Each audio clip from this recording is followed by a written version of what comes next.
Let me holler at you guys real quick. You might hear my computer doing its thing. It's rendering another video. So I tend to shoot all these videos kind of in like one day or every, over a couple of days and then spread it out throughout the week.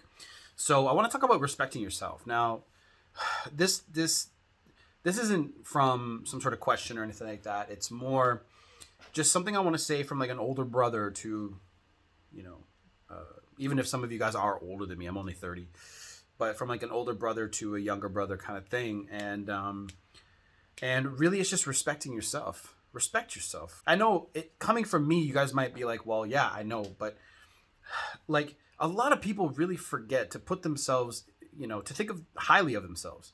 So I remember when I was going through all this stuff, I used to think so low of myself, especially when I was in my early 20s, well, teens to 20s, right? I was like, I felt so lost. I felt like people were looking down at me. I don't know why. I just felt like that. So when I went through a breakup, it just amplified that more. I think it comes from societal pressure. I think it comes from pressure from your parents. It comes from a lot of pressure, especially being a man, right? So, because we have to create our value. Women have value from birth. So we have to create ours. So we have to create our resources, our freedom. We have to develop. That's why our maturity is a little bit different, right? We have to develop in a different way. Women are looking for emotional maturity. They're looking for stability. They're looking for kindness, openness, blah, blah, blah. When I talk about respecting yourself, when you go through a relationship and it ends, you're going to look back at all the mistakes that you made and you're going to say, I could have done everything better. It's just what we do as men. But what I'm here to tell you is that it's all right that you made those mistakes. Now, I would highly suggest picking up the book Letting Go by David Hawkins. I'll show you what it looks like. So this is what it looks like, okay? And I'll read you something small from it.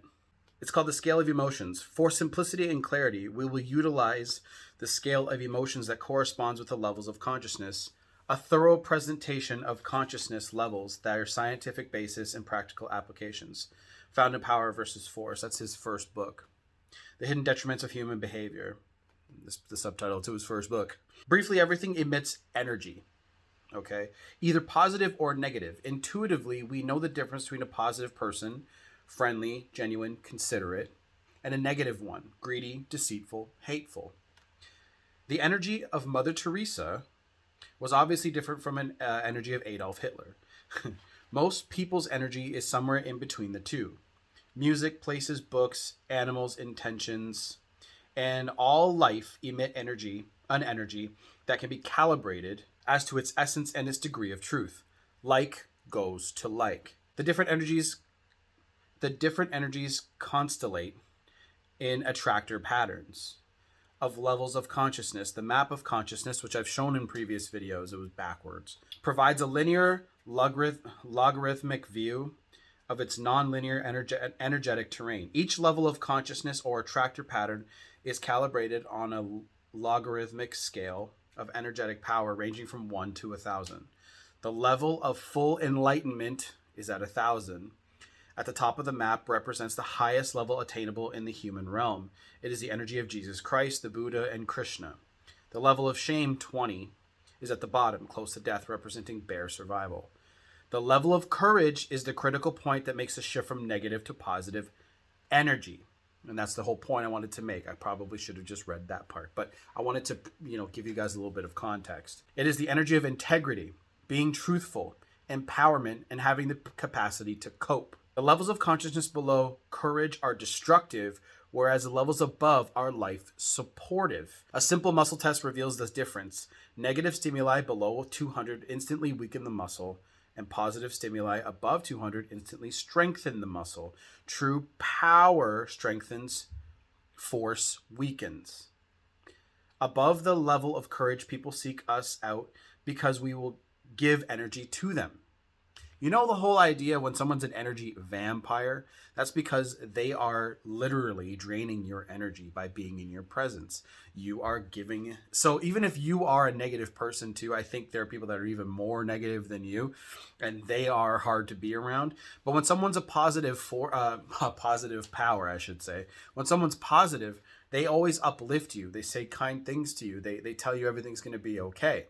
I think that's what I'm going through right now. I think I have spent a lot of time around coaching students and I'm really ascending in consciousness. I can feel it, and I spend a lot of time coaching people and really being empathetic towards them.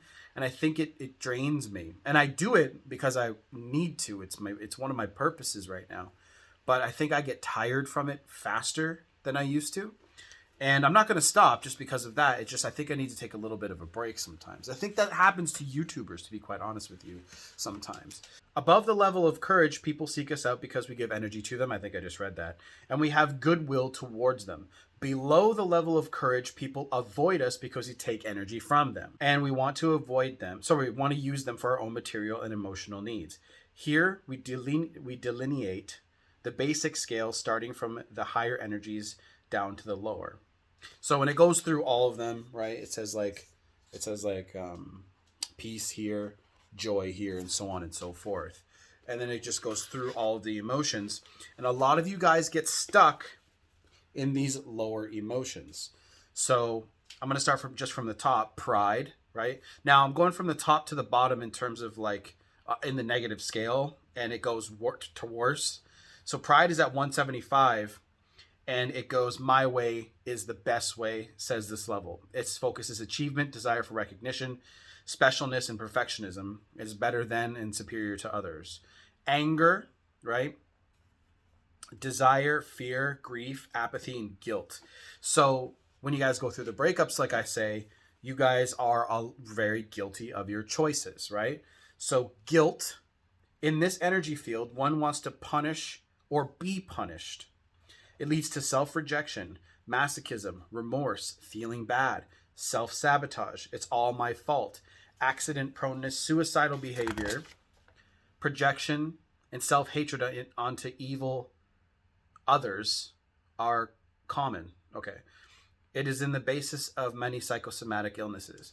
And then a lot of guys that come to me too, girls too, because I'm getting a lot of girl students these days, fear. This energy sees danger, which is everywhere. It is avoidant, defensive, preoccupied with security, possessive of others, jealous, restless, anxious, and vigilant. So, and of course, like I said, it goes through all of them. I know this probably isn't the kind of video that you're expecting me to make, but I had to give you guys some context to give you guys the true understanding of really respecting yourself and understanding that everything that you do up until right now, it's in the past. Yeah, you might have made some mistakes. You might have pushed that girl away. You might have treated her like garbage for a little while. I treated my first girlfriend. She broke up with me, but I didn't treat her so well. I had a lot of emotional issues from my mother. Okay, my mother left when I was a little boy, and then she came back and left again. So I had some issues with women growing up. My dad did his best, single father, my stepmom came around when I was about 12, 13. But by then you have a lot of predispositions towards women and their behavior and stuff like that. Now in school, I was a cool kid. I didn't get bullied or picked on or anything like that. So I didn't really have to have that. Actually, girls liked me a lot. So I had a lot of women that were girls because they were little, they were girls at the time. I was only like 11, 12, 13. So I got a lot of girls around that time in school. So as I grew up, I thought it was always going to be like that. So I thought girls were everywhere, but all girls liked me. So I had this kind of predisposition and this like huge ego complex towards girls when I was young. And then when I went through my first relationship, I wasn't very kind to her throughout the whole time. I didn't beat her up or anything like that, but I was very, I wasn't nice. I was very naive, young, and immature. So when she left me, that's when I became a nice guy. Too nice. I was way too nice. So when I was seeking to go out with new women after that, I had this strange... So girls back then, because I looked good and I was fucking skinny as shit and my fucking cheeks were all sucked the fuck up and shit. Girls really were attracted to me, but they would be like, oh my God, he looks masculine. Because I was in really good shape then too. And then they would go out with me and they were like, but he's so he's too nice. I would get that a lot. I had to develop my bad boy behavior again. And it's not even bad boy behavior. It's more just I started caring too much about the relationship instead of my individual self and just not giving a fuck what people thought about me. I had to redevelop that because of my very first breakup. Many of you guys might be going through that same thing. Read this and focus on where you think you are in all of those negative areas. Because like I said, you need that negativity in order to get the positive. You need to go through the negative experience, come out the other side stronger in order to earn the positivity. And then you'll be all right. And then you'll start saying, okay, you know what? I made those mistakes. I'm going to let go. And I'm going to focus on being better and stronger and everything that I want to be. But it doesn't come without the negative. Stop trying to... See, I have a lot of people that say, I want to stop thinking about her. I don't want to feel this anymore. That's the negative. You have to. You have to. In order for your brain to ascend in consciousness, to learn from the mistakes, you have to feel the pain. It's the way that it works. You can't avoid that part. Coaching is down below. Check the video here and here somewhere on the screen, and it'll help you with whatever you want to do next. But respect yourself. Respect yourself, or nobody else will respect you.